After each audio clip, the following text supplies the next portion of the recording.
Mrs. Maria Eleanor Taniedo, dating Miss De Leon. Ako ay naging library 1983, kayo atay 4th year. 1984 po kayo.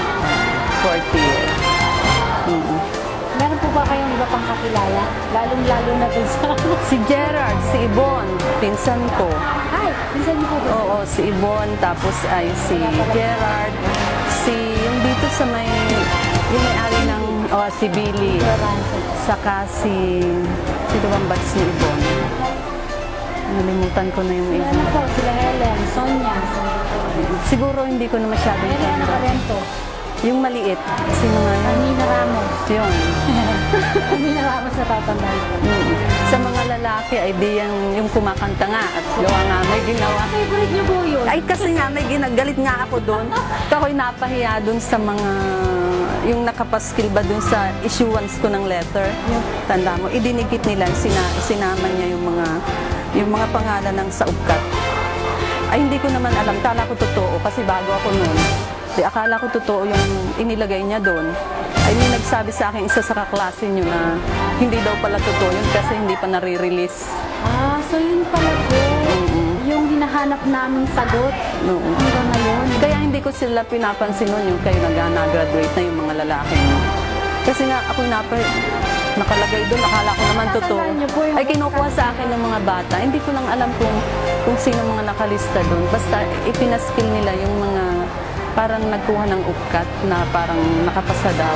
Ay, hindi ko alam. Randy Ladera po ang salarin. Ay, barkada yun. Hindi ko alam kung sila. Kasi takbuhan sila nung nagdikit eh. Di tinignan ko naman. Akala ko totoo. Oo. Pagkadikit nila, akala ko totoo. Tatalo na pa nagsiling salarin. Pagkadikit nila, nagtakbuhan silang pababa. Di ba yun doon sa nasunog na library? Ay, di akala ko totoo. Hindi ko inaalis. Oo. Tapos may nagsabi nga sa akin na hindi pala daw totoo yun. Kaya ako nagalit sa kanya. Alam mo ba doon? Hindi ko alam.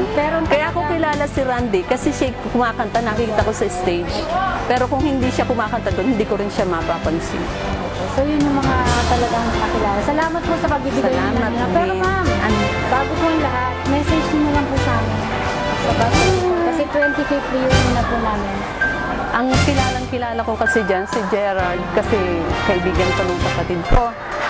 Ay, alam ko yung batch niyo naman. Ay, wala pa akong isang taon dito nung kayo 40.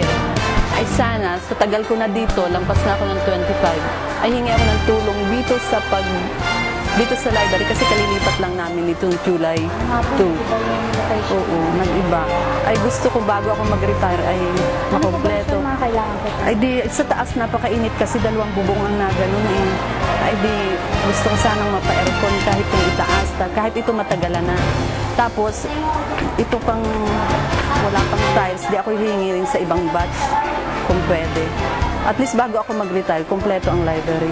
Mabuti po na po. Tapos ito, nahingi ko ito sa Canada. Nakit yung bakal na ito. Tapos yung iba, yung table din kasama. Oo, may pangalan. Toronto, Canada. Kaya lilima ito. So, invited po kayo ma'am. Salamat. Salamat sa inyo. Iba na ito.